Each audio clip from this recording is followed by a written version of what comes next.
ಯಾವುದೋ ಒಂದು ಮೆಡಿಸಿನಿಂದ over dosage ಆಗ್ಬಿಟ್ಟು ನನಗೆ ಫುಲ್ ಈ ಡೈಜೆಸ್ಟಿವ್ ಸಿಸ್ಟಮೇ ಅದು ಸುಟ್ಟು ಹೋದಂಗಾಗಿ, ಅಂದ್ರೆ ಎಲ್ಲ ಫಂಕ್ಷನಿಂಗ್ ಎಲ್ಲ ಸ್ಟಾಪ್ ಆಗ್ತಾ ಇತ್ತು. I was almost gone. ಅವತ್ತು ಯಾರು ಜೊತೆಗೆ ಇರಲೂ ಇಲ್ಲ, ನಮ್ಮಮ್ಮ ಮಾತ್ರ ಇದ್ರು. ಅವಾಗ ಅವ್ರಿಗೆ ಏನು ಅನ್ನಿಸ್ತೋ ಏನೋ, ಅವರಿಗೆ ಗುರುಗಳ ಪ್ರೇರಣೆ ಎಲ್ಲ ಆಗಿ ಏನೇನೋ ಕನ್ಸಲೆಲ್ಲ ಬರ್ತಾ ಇರತ್ತೆ. ಸೊ ಅವರು ನನಗೆ ಗೋಪಾಲ್ಪುರದ ಮೈಸೂರಿನ ರಾಜಗುರುಗಳು ಅವ್ರ ಫೋಟೋನ ತೋರಿಸ್ತಾರೆ. ಸೊ ನನ್ನ ಲೈಫೇ ಬೇರೆ ತರ ಇತ್ತು. ಅಂದ್ರೆ ಈ ಆಧ್ಯಾತ್ಮ ಅಥವಾ ಗುರುಗಳು ಈ ತರಲ್ಲೆಲ್ಲ ನನಗೆ ಏನು ಗೊತ್ತೇ ಇಲ್ಲ ಮುಂಚೆ. ನನಗಂತೂ ತಲೆ ಬುಡ ಏನು ಗೊತ್ತಿಲ್ಲ ಅವ್ರ ಬಗ್ಗೆ. ಇವ್ರೇನೋ ಹೇಳ್ತಾ ಇದಾರಲ್ಲಪ್ಪ, ಸಾರಿ ನಾನು ನೋಡ್ತಾ ಇದ್ದೆ. ಆಮೇಲೆ ಇದ್ದಕ್ಕಿದ್ದಂಗೆ ನಂಗೆ ಉಸಿರಾಡಕ್ ಆಯ್ತು. ಉಸಿರು ಬಂದು and then I was actually breathing. ನಾನು ನೆಕ್ಸ್ಟ್ ಡೇ ನಮ್ಮ ಅಮ್ಮಂಗೆ ಹೇಳಿದ್ದೇನಂದ್ರೆ, ನನ್ನ ಇಮಿಡಿಯೇಟ್ ಆಗಿ ಕರ್ಕೊಂಡು ಹೋಗಿ ಅಲ್ಲಿಗೆ. ನಾನು ಅವ್ರನ್ನ ನೋಡ್ಲೇಬೇಕು, ಮಾತಾಡ್ಲೇಬೇಕು. ಎಲ್ಲರೂ ಕೈ ಬಿಟ್ರಲ್ಲಮ್ಮ ನಿನ್ನ, ನಾನ್ ಹಿಡ್ಕೋತೀನಿ ಅಂತ ಅಂದ್ರು ಅವ್ರು. ನನಗೆ ಆ ಮಾತು ಅಲ್ಲಿ ತನಕ ಅಷ್ಟು ವರ್ಷ ನಮ್ಮ ಮನೆಯಲ್ಲೂ ಕೂಡ ನಮ್ಮ ತಂದೆ ಅವರಾಗ್ಲಿ ಅಥವಾ ಸ್ವತಃ ನನ್ನ ಹಸ್ಬೆಂಡ್ ಆಗಲಿ ಯಾರು ಹೇಳಿದ್ದಿಲ್ಲ ಆ ಥರ.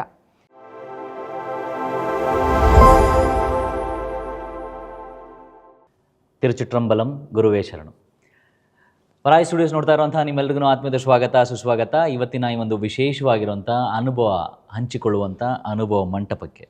ಯಾಕೆ ಅನುಭವ ಮಂಟಪ ಅಂತಂದರೆ, ಹಿಂದಿನ ಎಪಿಸೋಡ್ಗಳನ್ನ ಯಾರಾದರೂ ನೋಡಿದರೆ ಖಂಡಿತವಾಗ್ಲೂ ಅರ್ಥ ಆಗಿರುತ್ತೆ. ಮಹಾಗುರುವಿನ ಬಗ್ಗೆ, ರಾಜಗುರುವಿನ ಬಗ್ಗೆ ನಾವು ಮಾತಾಡ್ತಾ ಇರುವಂಥದ್ದು. ಇದರಲ್ಲಿ ಒಂದು ರೀತಿಯ ವಿಸ್ಮಯ ಅಂತ ಹೇಳಿದ್ರೆ ತಪ್ಪಾಗಲಾರದು. ವೈಜ್ಞಾನಿಕವಾಗಿ ನಾವೆಲ್ಲರೂ ಎಲ್ಲೋ ಒಂದು ಕಡೆ ಒಂದು ರೀತಿಯಲ್ಲಿ ಸುಮಾರು ರೀತಿಯ ವಿಚಾರಗಳಿಗೆ ಸಲಕಿರ್ತೀವಿ. ಆದರೆ ವಿಜ್ಞಾನಕ್ಕೂ ಸವಾಲು ಹಾಕುವಂಥ ಒಂದು ವಿಚಾರ, ವಿಜ್ಞಾನಕ್ಕೂ ಸವಾಲಾಗಿರುವಂಥ ಬದುಕಿನ ಬಗ್ಗೆ ಮಾತಾಡ್ತಾ ಇರುವಂಥದ್ದು. ಆ ಬದುಕು ಕಂಡುಕೊಂಡಂಥ ಸತ್ಯ, ವಿಜ್ಞಾನಕ್ಕೂ ಸವಾಲಾಗಿ ನಿಂತಹ ಸತ್ಯವಾದರೂ ಏನು, ಅವರ ಅನುಭವವೇನು, ಇವೆಲ್ಲವೂ ಮಾತಾಡೋದಕ್ಕೆ ಇವತ್ತಿನ ಒಂದು ವಿಶೇಷವಾದ ಪಾಡ್ಕಾಸ್ಟಲ್ಲಿ ನಮ್ಮ ಜೊತೆ ಇದ್ದಾರೆ ಗುರುಗಳ ಭಕ್ತಾದಿಗಳು, ಗುರುಗಳ ಶಿಷ್ಯರು ಆಗಿರುವಂಥ ಚಂದನಾ ರಾವ್ ಅಲಿಯಾಸ್. ಗುರುಗಳು ಪ್ರೀತಿಯಿಂದ ಕೊಟ್ಟಂಥ ಹೆಸರು ಸಂಜೀವಿನಿ ಅಂತ. ಸಂಜೀವಿನಿ ಅಂತಂದರೆ ಮರುಜನ್ಮ, ಸಂಜೀವಿನಿ ಅಂತಂದರೆ ಸಾವೇ ಇಲ್ಲ, ಸಂಜೀವಿನಿ ಅಂತಂದರೆ ಸದಾ ಸರ್ವದಾ ಎಲ್ಲ ರೀತಿಯಲ್ಲೂ ಖುಷಿಯಾಗಿರೋನು. ಈ ಸಂಜೀವಿನಿ ಅಂದರೆ ಆ ಗಿಡಕ್ಕೆ ಎಷ್ಟು ಶಕ್ತಿ ಇದೆ ಅಂತಂದರೆ, ನಿಮಗೆ ಕೇಳಿರ್ತೀರ ಕತೆಗಳಲ್ಲಿ, ಯಾರೋ ಒಬ್ಬರಾಗ ಎಲ್ಲೋ ಒಂದು ಕಡೆ ಒಂದು ರೀತಿಯಲ್ಲಿ ತಮ್ಮ ಇನ್ನೇನೋ ಅಳಿವೇ ಇಲ್ಲ ಅಂದರೆ ಉಳಿವೇ ಇಲ್ಲ ಅಂಥವ್ರಿಗೂ ಒಂದು ಉಳುವನ್ನು ಕೊಡುವಂಥ ಶಕ್ತಿ ಆ ಸಂಜೀವಿನಿಗಿದೆ. ಆ ಸಂಜೀವಿನಿಯ ಚಂದನಾ ರಾವ್ ಅವ್ರನ್ನ ಇವತ್ತು ನಾನು ಕಾರ್ಯಕ್ರಮಕ್ಕೆ ಸ್ವಾಗತ ಮಾಡ್ತಾ ಇದ್ದೀನಿ. ಗುರುವೇ ಶರಣು. ತಿರುಚಿಟ್ರಂಬಲಂ ಗುರುವೇ ಶರಣು. ಗುರುವೇ ಶರಣು. ಹೇಗಿದ್ದೀರಾ ಮೇಡಮ್? ಚೆನ್ನಾಗಿದ್ದೀನಿ ಸರ್, ನೀವು ಹೇಗಿದ್ದೀರಾ? ನಾನು ಚೆನ್ನಾಗಿದ್ದೀನಿ. ತುಂಬ ಖುಷಿಯಾಗುತ್ತೆ ನಿಮ್ಮನ್ನು ಈ ಒಂದು ಪಾಡ್ಕಾಸ್ಟಲ್ಲಿ ಮಾತಾಡ್ಸೋದಕ್ಕೆ. ಗುರುವಿನ ಬಗ್ಗೆ, ನನಗೆ ಗುರುಗಳ ಬಗ್ಗೆ ಮಾತಾಡೋದಂದರೆ ತುಂಬ ಖುಷಿ. ಸ್ಪೆಷಲಿ ನಿಮಗೆ ಥ್ಯಾಂಕ್ಸ್. ಅದಕ್ಕೆ ಥ್ಯಾಂಕ್ ಯು ಸೋ ಮಚ್. ವರಾಯಿ ಸ್ಟುಡಿಯೋಸ್ ನೋಡ್ತಾ ಇರೋಂಥ ಎಲ್ರಿಗೂ ಈ ಒಂದು ನಿಜವಾದ ಕತೆ ಗೊತ್ತಾಗಲಿ. ಸತ್ಯದ ಬೆಳಕಿನ ಹಾದಿಯಲ್ಲಿ ಇರೋವಂಥವ್ರು ನೀವು, ಅಂದರೆ ಸತ್ಯದ ಗುರುವಿನ ಜೊತೆಯಲ್ಲಿರುವಂಥ ನೀವು. ಗುರುಗಳಿಗೆ ಕನೆಕ್ಟ್ ಆಗಿದ್ದು ಯಾವಾಗ, ಯಾವ ರೀತಿ ಗುರುಗಳು ನಿಮಗೆ ಸಿಕ್ಕಿದ್ರು, ಯಾವ ಕಾರಣಕ್ಕೆ ಗುರುಗಳ ಹತ್ರ ನೀವು ಬಂದ್ರಿ? ಓಕೆ, ಇದು ನಾನು ಹೇಳಬೇಕಂದ್ರೆ ನನ್ನ ಪಾಸ್ಟ್, ನನ್ನ ಲೈಫ್ ಇದನ್ನೆಲ್ಲ ಹೇಳಬೇಕಾಗತ್ತೆ. ಸೊ ನಾನು ಏನಿಲ್ಲ, ಒಂದು ಸಿಂಪಲ್ ಆರ್ಡಿನರಿ ಗರ್ಲ್, ಎಲ್ಲರ ಥರನೇ ನಾನು ಕೂಡ. ಬೇಸಿಕಲಿ ನಾನು ಹುಟ್ಟು ಬೆಳೆದಿದ್ದೆಲ್ಲ ಮಲೆನಾಡು, ಸಾಗರ ಅಂತ. ಅಲ್ಲಿಂದ ನಾನೊಂದು ವೃತ್ತಿಯಲ್ಲಿ ಸಾಫ್ಟ್ವೇರ್ ಇಂಜಿನಿಯರ್ ಆಗಿದೆ. ಸೊ ಅಲ್ಲಿ ವರ್ಕ್ ಮಾಡ್ತಾ, ಆಮೇಲೆ ಬ್ಯಾಂಗ್ಳೂರಲ್ಲಿ ವರ್ಕ್ ಮಾಡಿ, ಆಮೇಲೆ ದುಬೈಯಲ್ಲೂ ಕೂಡ ಕೆಲಸ ಮಾಡಿ ಸೊ ನನ್ನ ಲೈಫೇ ಬೇರೆ ಥರ ಇತ್ತು. ಅಂದರೆ ಈ ಆಧ್ಯಾತ್ಮ ಅಥವಾ ಗುರುಗಳು ಈ ಥರಲ್ಲೆಲ್ಲ ನನಗೆ ಏನು ಗೊತ್ತೇ ಇಲ್ಲ ಮುಂಚೆ. ನಮ್ಮ ಅಜ್ಜ ಅಜ್ಜಿ ಏನಿದ್ದಾರೆ ಅವರು ವರದಹಳ್ಳಿ ಶ್ರೀಧರ ಆಶ್ರಮ ಅಂತ ನೀವು ಕೇಳಿರ್ಬೋದು. ಸೊ ಶ್ರೀಧರ ಸ್ವಾಮಿಗಳವರು ಸೇವೆ ಮಾಡಿದವರು. ಅಜ್ಜ ಗೋ ಸೇವೆ ಮಾಡ್ತಾಯಿದ್ರು, ಅಜ್ಜಿ ಅನ್ನ ಸಂತರ್ಪಣೆ ಎಲ್ಲ ಆ ಥರ ಎಲ್ಲ ಸೇವೆ ಮಾಡ್ಕೊಂಡಿದ್ದವರು. ಸೊ ಅವರ ಒಂದು ಮೊಮ್ಮಕ್ಕಳಾಗಿ ನಾವು ಬಂದಿದ್ದೀವಿ ಅನ್ನೋದು ಅದೇ ಒಂದು ದೊಡ್ಡ ಪುಣ್ಯ. ನನಗೆ ಆ ಟೈಮಲ್ಲೆಲ್ಲ ಅಜ್ಜನ ಮನೆಗೆ ಹೋಗಿ ಬರ್ತಾಯಿದ್ವಿ, ಇದು ಮಾಡ್ತಾಯಿದ್ವಿ. ಬಟ್ ನಂಗೆ ಗುರುಗಳಂದರೆ ಏನು, ಹಿಂಗಿದೆ ಇಂಪಾರ್ಟೆನ್ಸು ಏನಂದರೆ ಏನೂ ಗೊತ್ತಿಲ್ಲ. It was very casual. ನನಗೆ ಅಲ್ಲಿಗೆ ಹೋಗೋದು, ಬರೋದು, ಊಟ ಮಾಡ್ಕೊಳ್ಳೋದು, ಬರೋದು, ಅಷ್ಟೇ. ನನಗೆ ಏನು ಬೇರೆ ಏನೂ ಗೊತ್ತಿಲ್ಲ. ಸೊ ವರ್ಕ್ ಮಾಡ್ತಾ ಮಾಡ್ತಾ ನಮ್ಮದೇ ಆದ ಕರಿಯರಲ್ಲಿ ನಾವು ಬ್ಯುಸಿ ಇದ್ವಿ. ಆ ಪಾಸ್ಟ್ ಲೈಫ್ ಅಂತ ನೋಡೋರಿಗೆ ಅನಿಸುತ್ತೆ, ಬಟ್ ಅಲ್ಲಿನ ಸ್ಟ್ರೆಸ್ ಇದು ಅದೆಲ್ಲ ಬೇರೆ ವಿಷಯ. ಸೊ ದಟ್ ಇಸ್ ಸೆಕೆಂಡ್ರಿ, ಅದು ಬಿಡಿ. ಅದೆಲ್ಲ ಮಾಡ್ತಾ ದೆರ್ ವಾಸ್ ಒನ್ ಟೈಮ್, ಅಂದರೆ ಒನ್ ಬ್ಯಾಡ್ ಟೈಮ್ ಅಂತ, ತುಂಬ ಹೈ ನೋಡಿದ್ದು. ಒಂದೇ ಸಲ ಪೂರ್ತಿ ಝೀರೋ ಆಗೋದಂದರೆ ಹೆಂಗಿರ್ಬೋದು ಅಂತ ಒಂದು ಯೂ ಟರ್ನ್ ಅಂತಲೇ ಹೇಳ್ಬೋದು ನನ್ನ ಲೈಫಲ್ಲಿ. ನಾನೇನೋ ಜನರಲ್ ಚೆಕಪ್ ಅಂದರೆ ಈಗ ಎಂಜಿನಿಯರ್ಸ್ ಅಂತ ಅಂದರೆ ಸಾಮಾನ್ಯವಾಗಿ ಬ್ಯಾಕ್ ಪೇನ್ ಇದ್ದೇ ಇರುತ್ತೆ, ಬಿಕಾಸ್ ಕಂಪ್ಯೂಟರ್ ಎದುರುಗಡೆ ಕೂತ್ಕೊಂಡು ಕೆಲಸ ಮಾಡಿ ಅವ್ರಿಗೆ. ಸೊ ಆ ಥರ ಜನರಲ್ ಚೆಕಪ್ ಅಂತ ಹೋಗಿದ್ದು. ಬಟ್ ಅಲ್ಲಿ ಡಾಕ್ಟರ್ ಏನಿದ್ದಾರೆ ಅವರು ಯಾವುದೋ ಒಂದು ಮೆಡಿಸಿನಿಂದ ಓವರ್ ಡೋಸೇಜ್ ಆಗಿಬಿಟ್ಟು ನನಗೆ ಫುಲ್ ಈ ಡೈಜೆಸ್ಟಿವ್ ಸಿಸ್ಟಮೇ ಅದು ಸುಟ್ಟು ಹೋದಂಗಾಗಿ, ಅಂದರೆ ಹೊಟ್ಟೆ ಎಲ್ಲ ಪೋರ್ಷನ್ ಮೇಲ್ ಬಂದು ಇದಾಗಿ ತುಂಬಾ ತ್ರಾಸಾಯಿತು. Health completely of. ಕೊನೆಗೆ ಹೆಂಗಾಯ್ತಪ್ಪ ಅಂತಂದರೆ ಡಾಕ್ಟರ್ಸ್ ಹೇಳಿದರು, ಇನ್ನು ಇವ್ಳನ್ನ ತೊಗೊಂಡೋಗಿ ನೀವು ಮಣ್ಣು ಮಾಡ್ಬೋದು, ಇನ್ನು ಇವ್ರು ಬದುಕಲ್ಲ, ಶಿ ಈಸ್ ಆಲ್ರೆಡಿ ಗಾನ್ ಅಂತ. ಹಾಂ, ಕೊನೆಗೆ ಆಮೇಲೆ ಆಪ್ರೇಷನ್ ಮಾಡ್ತೀವಿ, ಗ್ಯಾರಂಟಿ ಇಲ್ಲ. ಆಪ್ರೇಷನ್ ಅಂದರೆ ಹೆಂಗೆ, ಇದು ಯಾವಾಗ ನಡೆದಿದ್ದು ಮೇಡಮ್? ಅಂದರೆ ಈ ಥರ ಸಮಸ್ಯೆ ಯಾವ ಈ ವರ್ಷ? ಥರ ಸಮಸ್ಯೆ ಅಂತಂದರೆ ಮೋಸ್ಟ್ಲಿ ಇಟ್ ವಾಸ್ 2019 2020 ಆ ಆಸ್ಪಾಸಲ್ಲಿ ನಡೆದಿದ್ದು. So I was back to India, ದುಬೈಯಿಂದ ಬಂದಿದ್ದೆ. ಏನೋ ಜನರಲ್ ಚೆಕಪ್ ಅಂತ ಹೋಗಿ ಇಷ್ಟೆಲ್ಲ ನಡೀತಲ್ಲಪ್ಪ, ಇದು ಸಾಧ್ಯನಾ, ಇದು ಹೆಂಗೆ ನಡೆಯೋಕ್ಕೆ ಸಾಧ್ಯ ಈ ಥರ ಅಂತ ನಾನು ಕ್ವೆಶ್ಚನ್ ಮಾಡ್ಕೊಂಡಿದ್ದು ಎಷ್ಟೊಂದು ಸಲ ಇದೆ. ಬಿಕಾಸ್ ನನ್ನ ಚೈಲ್ಡ್ಹುಡ್ ಎಲ್ಲ ಅಷ್ಟೊಂದು ಸ್ಮೂತ್ ಆಗಿತ್ತು, ಚೆನ್ನಾಗಿತ್ತು, ಎಲ್ಲದೂ it was very smoothly going, ಎಲ್ಲದೂ ಅಷ್ಟು ಚೆನ್ನಾಗಿದ್ದು, ಇಷ್ಟು ಹೆಂಗೆ ಆಗೋಯ್ತು ಅಂತ ನಾನು ಪ್ರಶ್ನೆ ಮಾಡ್ಕೊಂಡಿದ್ದು ತುಂಬ ಸಲ ಇದೆ. ಒಂದೇ ಸಲ ಬೆಡ್ ರಿಡನ್ ಆಗೋದು ಅಂತಂದ್ರೇನು, ಒಂದೇ ಸಲ ಎಲ್ಲ ಕೆಲಸ ಬಿಟ್ಟು ಎಲ್ಲ ಫುಲ್ ಮನೇಲೇ ಒಂದು 4 ಗೋಡೆಗಳ ಮಧ್ಯೆ ಇರೋದು ಅಂತಂದ್ರೇನು, ಇಟ್ ವಾಸ್ ವೆರಿ ಹಾರ್ಡ್. ಅಂದರೆ ಬಟ್ ಇದೆಲ್ಲ ನಡೆದಿದ್ದು ದುಬೈಯಲ್ಲೇನಾ? ಅಲ್ಲ, ದುಬೈಯಿಂದ ಬಂದ ಮೇಲೆ ಇಲ್ಲಿ ಬಂದ ಮೇಲೆ. ಸೊ ಇಷ್ಟೆಲ್ಲ ನಡೀತಾ ಇತ್ತು. ಆಮೇಲೆ ಅಲ್ಲಿ ಅಡ್ಮಿಟ್ ಆದಾಗ ಡಾಕ್ಟರ್ ನಂಗೆ ಹೇಳಿದಂಥ ವಿಷಯ. ಸೊ ನಾನು ಇಲ್ಲಿ ಏನೇನು ಹೇಳ್ತಾ ಇದ್ದೀನಿ ಇದೆಲ್ಲ ನನ್ನ ಸ್ವಂತ ಅನುಭವ. It is nothing against any doctors or anything. ಇದು ನನ್ನ ಸ್ವಂತ ಅನುಭವ ಅಷ್ಟೇ, ಎಲ್ಲರಿಗೂ ಹೀಗಾಗತ್ತೆ ಅಂತ ಅಲ್ಲ. ಸೊ ನನಗಾಗಿದ್ದು ಇಷ್ಟು, ಏನೋ ವಿಧಿಲಿ ಬರೆದಿತ್ತು, ಏನೋ ಆಯಿತು. ಸೊ ಒಂದು ಮಾತ್ರೆಯಿಂದ ನಂದು ಇದೇ ಬದಲಾಯಿತು. ಸೊ ಯು ಟರ್ನ್ ಅಂತ ಹೇಳ್ತಾರಲ್ಲ ಆ ಥರ. ದೆನ್ ಡೈಜೆಸ್ಟಿವ್ ಸಿಸ್ಟಮೇ ಫುಲ್ ಸುಟ್ಟು ಹೋಗಿತ್ತು. ಅವರು ಹೇಳಿದ್ದೇನಪ್ಪ ಅಂತಂದರೆ ಅನ್ನನಾಳನ್ನೇ ಕಟ್ ಮಾಡಬೇಕು ಆ್ಯಂಡ್ ಪೈಪ್ ಅಳವಡಿಸ್ತೀವಿ, ಬಟ್ ಆಪ್ರೇಷನ್ ಮಾಡ್ತೀವಿ, ಗ್ಯಾರಂಟಿ ಇಲ್ಲ. ದೆನ್ ಐ ಸೆಡ್, ನಮ್ಮ ಅಪ್ಪ ಅಮ್ಮ ಡಿಸ್ಚಾರ್ಜ್ ಮಾಡೋಕ್ಕೆ ಹಿಂದೇಟು ಹಾಕ್ತಾಯಿದ್ರು. ಬಿಕಾಸ್ ಮನೆ ಕರ್ಕೊಂಡೋದ್ರೆ ಮತ್ತೆ ಅನ್ಭವಿಸ್ತಾ ಕೂತಾಳಪ್ಪ ಇವಳು, ಮುಂದೆ ಏನು ಮಾಡೋದು ಅಂತ ಅವರಿಗೂ ಗೊತ್ತಿಲ್ಲ. ಪಾಪ ದೇವರ್ ಇನ್ನೋಸೆಂಟ್, ಅವ್ರಿಗೇನು ಮಾಡಬೇಕು ಅಂತ ಗೊತ್ತಾಗ್ತಿಲ್ಲ. ಆಲ್ ಆಫ್ ಎ ಸಡನ್ ಹೀಗಾಗಿರೋದು. ಮುಂಚಿಂದ ಹುಟ್ಟಾನೆ ನನಗೇನು ಪ್ರಾಬ್ಲಮ್ ಇರಲಿಲ್ಲ, ಬಟ್ ಮಿಡಲ್ ಆಫ್ ಲೈಫ್ ಈ ಥರ ಆಗೋಯ್ತಲ್ಲ, ಇಷ್ಟು ಚೆನ್ನಾಗಿದ್ದವಳು ಹಿಂಗಾಗೋದ್ಲಲ್ಲ ಅಂತ ಯಾವುದೇ ಪೇರೆಂಟ್ಸ್ ಆದ್ರೂ ಅವ್ರನ್ನ ಬಚಾವ್ ಮಾಡೋಕ್ಕೆ ಶತಾಯಗತಾಯ ಟ್ರೈ ಮಾಡ್ತಾರೆ. ಅದನ್ನೇ ನಮ್ಮ ಅಪ್ಪ ಅಮ್ಮನೂ ಪಾಪ ಮಾಡ್ತಾಯಿದ್ರು. ಸರಿ, ಆ ಟೈಮಲ್ಲಿ ನಾನು ಆ ಡಾಕ್ಟರ್ ಹತ್ರ ಹೇಳಿದೆ, ಇಲ್ಲ ನನಗೆ ಡಿಸ್ಚಾರ್ಜ್ ಮಾಡಿ, ರೈಟ್ ಅಟ್ ದಿಸ್ ಮೊಮೆಂಟ್ ನನ್ನ ಡಿಸ್ಚಾರ್ಜ್ ಮಾಡಿ, ನನಗೆ ನೀವು ಯಾವ ಆಪ್ರೇಷನ್ನು ಮಾಡೋದು ಬೇಡ, ಗ್ಯಾರಂಟಿ ಇಲ್ಲ ಅಂದಮೇಲೆ ಏನಕ್ಕೆ ಮಾಡ್ತೀರಾ, ಆ್ಯಂಡ್ ದೆನ್ ನೀವು ಹೇಳ್ದಾಗಂತೂ ನಾನು ಸಾಯಲ್ಲ ಅಂತ ಹೇಳ್ಬಿಟ್ಟು ಅವ್ರಿಗೆ ಹೇಳ್ಬಿಟ್ಟು ಬಂದೆ.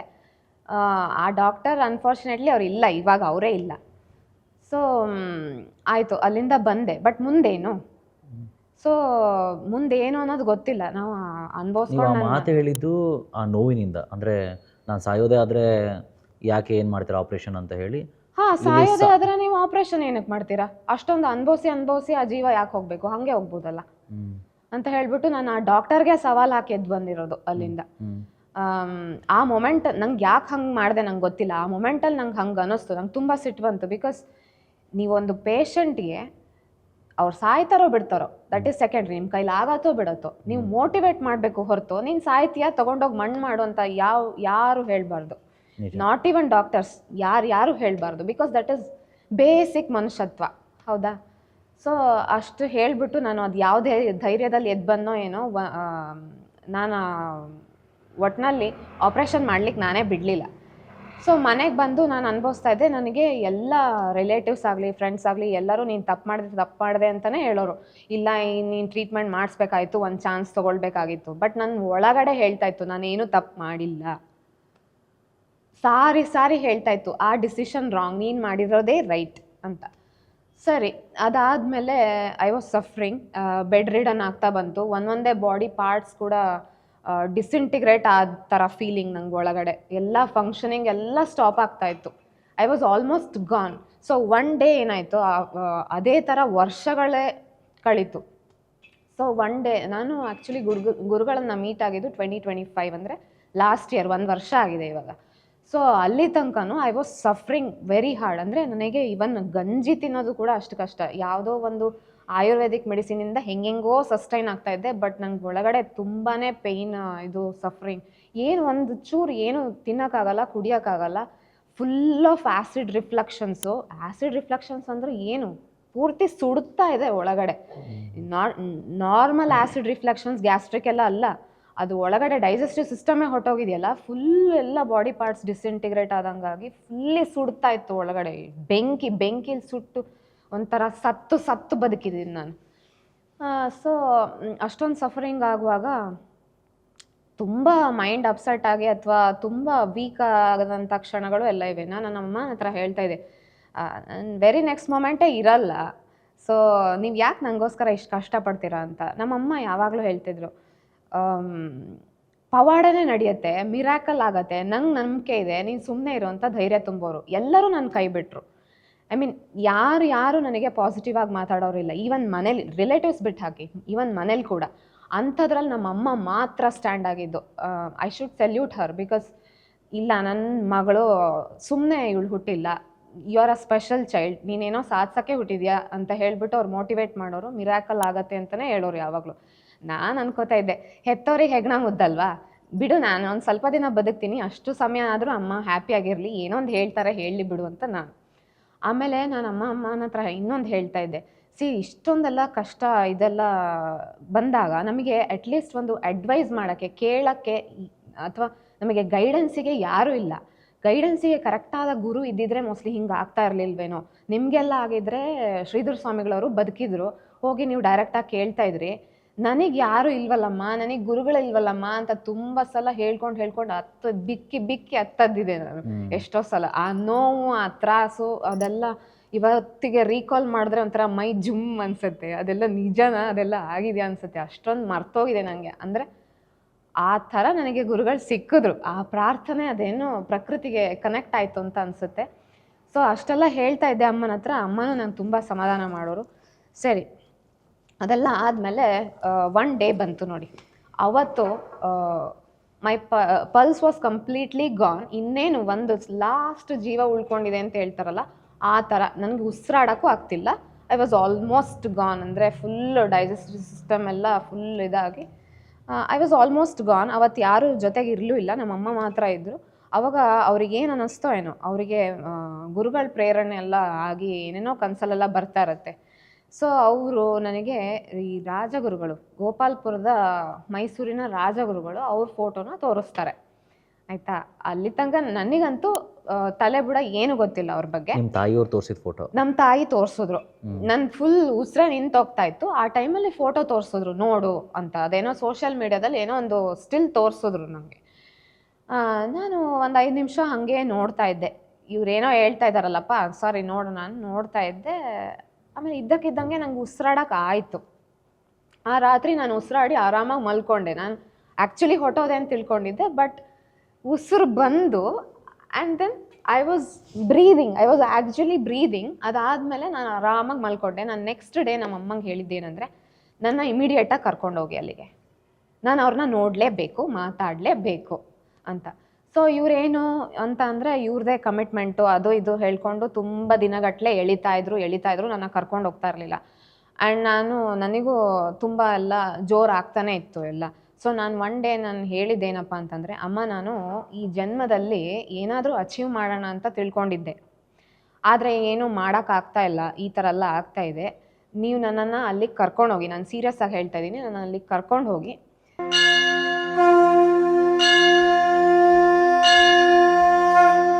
ತಿರುಚಿಟ್ರಂಬಲಂ ಓಂ ಶಿವಾ ತಿರುಚಿಟ್ರಂಬಲಂ அருள் பரம் ஜோதி தனிப்பெரும் கருணை திருச்சிற்றம்பலத்தில் ஆடும் பொன்னம்பல குருவே ಶರಣಂ ಶರಣಂ ಶರಣಂ.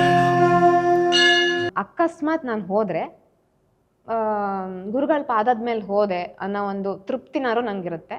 ಅಕಸ್ಮಾತ್ ಉಳ್ಕೊಂಡ್ರೆ ಹೆಂಗೂ ಆಯಿತು ಅಂತ ಅಂದೆ. ನಮ್ಮ ಅಮ್ಮಂಗೆ ಒಂಥರ ಏನೋ ಕರಳು ಕಿವುಚ್ದಂಗೆ ಆಗೋಯ್ತು ಅಂತ ಅನಿಸುತ್ತೆ. ಸೊ ಎಲ್ಲ ಕರ್ಕೊಂಡು ಹೋದರು, ಏನಾರು ಆಗೋಗ್ಲಿ ಅಂತ. ಅಲ್ಲಿ ಹೋದ್ಮೇಲೆ ಗುರುಗಳ ಹತ್ರನೂ ನಾನೆಲ್ಲ ಹೇಳ್ಕೊಂಡೆ, ಈ ಥರ ಎಲ್ಲ ಆಗಿದೆ, ಹಿಂಗಾಗಿದೆ ಅಂತ. ಆಮೇಲೆ ಟು ಮೈ ಸರ್ಪ್ರೈಸ್ ಅಲ್ಲಿ ನೆಕ್ಸ್ಟ್ ಡೇನೆ ತೈ ಪೂಜೆ ಅಂತ ಮಾಡ್ತಾರೆ.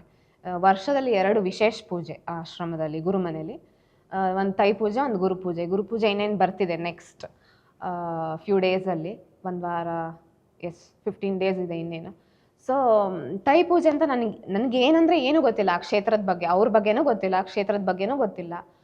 ಸೊ ನೆಕ್ಸ್ಟ್ ಡೇನೇ ತೈ ಪೂಜೆ ಇತ್ತು. ನಮ್ಮ ಮೀಟ್ ಆಗೋಕ್ಕೆ ಏನೂ ಚಾನ್ಸ್ ಇಲ್ಲ ಅಂತ ಹೇಳಿದ್ರು ಪಾಪ ಅವ್ರು ಆ ಒಂದು ಬ್ಯುಸಿ ಶೆಡ್ಯೂಲಲ್ಲೂ ಮೀಟ್ ಆದರು, ಎಲ್ಲ ಕೇಳ್ಕೊಂಡ್ರು, ಎಲ್ಲ ಹುಷಾರಾಗತ್ತೆ, ಯೋಚನೆ ಮಾಡಬೇಡ ಅಂತಂದರು. ನನಗೆ ಒಂದು ತುಂಬ ನಿಂತಿದ್ದೇನಪ್ಪ ಅಂತಂದರೆ, ಸರಿ ಎಲ್ಲರೂ ಕೈ ಬಿಟ್ರಲ್ಲಮ್ಮ ನಿನ್ನ, ನಾನು ಹಿಡ್ಕೋತೀನಿ ಅಂತ ಅಂದರು ಅವರು. ನನಗೆ ಆ ಮಾತು ಅಲ್ಲಿ ತನಕ ಅಷ್ಟು ವರ್ಷ ನಮ್ಮ ಮನೆಯಲ್ಲೂ ಕೂಡ ನಮ್ಮ ತಂದೆಯವರಾಗಲಿ ಅಥವಾ ಸ್ವತಃ ನನ್ನ ಹಸ್ಬೆಂಡ್ ಆಗಲಿ ಯಾರೂ ಹೇಳಿದ್ದಿಲ್ಲ ಆ ಥರ. ನಮ್ಮಮ್ಮ ಏನೋ ಒಂದು ಸ್ವಲ್ಪ ನನಗೆ ಸ್ಟ್ಯಾಂಡ್ ಆಗಿದ್ದಕ್ಕೆ ನಾನು ಬದುಕೊಂಡಿರೋದು. ಬಟ್ ಪಾಪ ಅವ್ರಿಗೂ ಎಲ್ಲ ಹೆದರಿಕೆ, ಎಲ್ಲರೂ ನಾನು ನೋಡಿ ತುಂಬ ಹೆದರ್ಬಿಟ್ಟಿದ್ರು, ಇವಳಿನ್ನು ಉಳಿಯಲ್ಲ ಅಂತ. ಬಟ್ ಈ ಮಾತು ಹೇಳಿದ್ದು ಗುರುಗಳು ಮಾತ್ರ, ನಾನು ಹಿಡ್ಕೋತೀನಿ, ಎಲ್ಲರೂ ಬಿಟ್ರಲ್ಲ ಈ ಕೇಸು, ನಾನು ಹಿಡ್ಕೋತೀನಿ ಅಂತ. ಆಮೇಲೆ ಅದಾದಮೇಲೆ ಸೊ ನೆಕ್ಸ್ಟ್ ಡೇ ಪೂಜೆ ಎಲ್ಲ ಅಟೆಂಡ್ ಮಾಡೋಕ್ಕೆ ಹೇಳಿದ್ರು.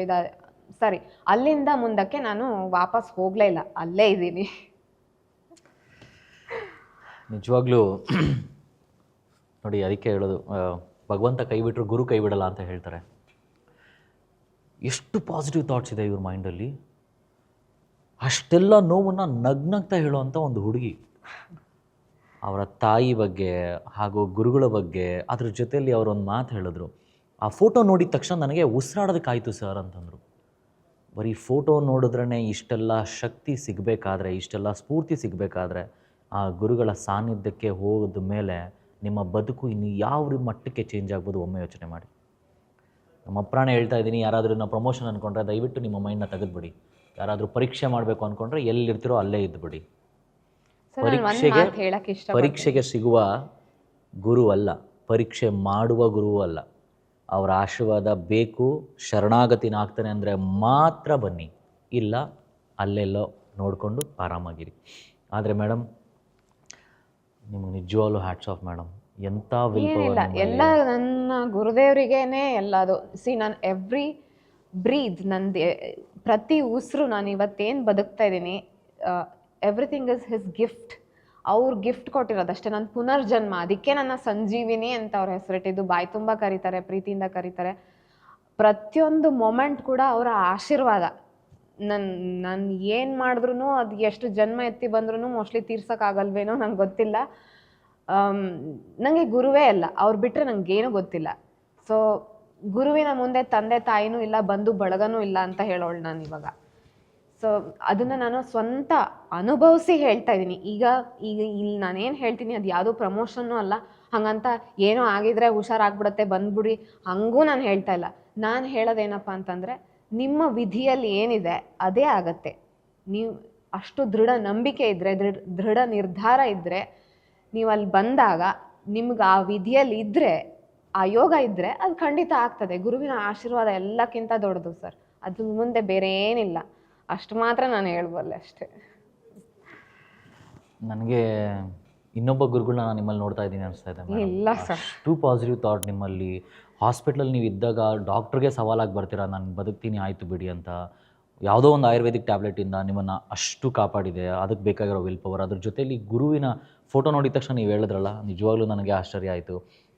ಇಷ್ಟೆಲ್ಲ ಆದವರು ಮನೆ ಮಠ ಸಂಸಾರವನ್ನೆಲ್ಲವನ್ನು ಬಿಟ್ಟು ಇವತ್ತು ಗುರುಗಳಿಗೋಸ್ಕರ ಸೇವೆನ ಸದಾ ಸರ್ವದಾ ಆಶ್ರಮದಲ್ಲಿ ಮಾಡಿಕೊಂಡು, ಆ ಗುರು ಮನೆಯಲ್ಲಿ ಮಾಡಿಕೊಂಡು, ಆ ಮನೆಯಲ್ಲಿ ಒಬ್ಬರಾಗಿ ಸದಾ ಇದ್ಬಿಟ್ಟಿದ್ದಾರೆ. ಅವರೇ ಸಂಜೀವಿನಿಯವರು.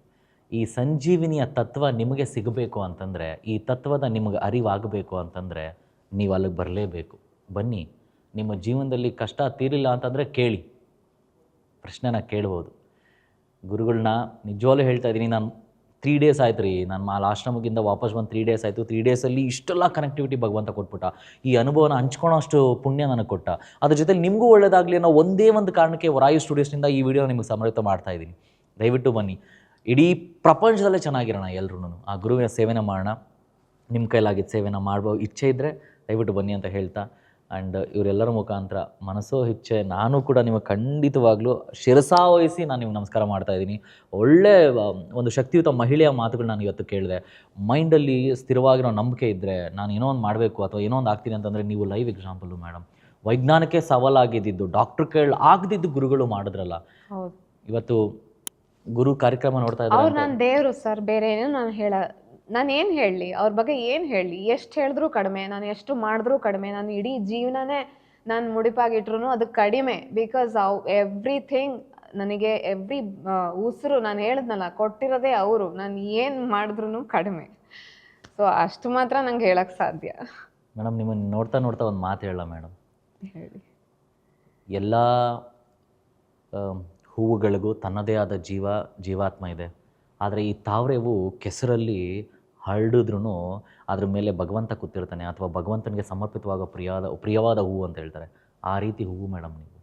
ಸೊ ಯಾಕಂತಂದರೆ ಅಷ್ಟೆಲ್ಲ ಕಷ್ಟಗಳ ಮಧ್ಯ, ಅಷ್ಟೆಲ್ಲ ಕೆಸರಿನ ಮಧ್ಯ, ಅಂದರೆ ಆ ಕಷ್ಟಗಳ ಮಧ್ಯ ನಾನು ಚೆನ್ನಾಗಿರಬೇಕು ಅಂತ ಹೇಳಿ ಒಂದು ಗುರುವಿನ ಆಶೀರ್ವಾದ ತೊಗೊಂಡು ಇವತ್ತು ಆ ಗುರುವಿನ ಆಶೀರ್ವಾದದೊಂದಿಗೆ ನೀವು ಕಮಲ ಥರ ಹರಡಿದಿರಲ್ಲ. ನಿಮ್ಮ ಜೀವನ ಇದೇ ರೀತಿ ಇನ್ನೂ ಚೆನ್ನಾಗಿರುತ್ತೆ.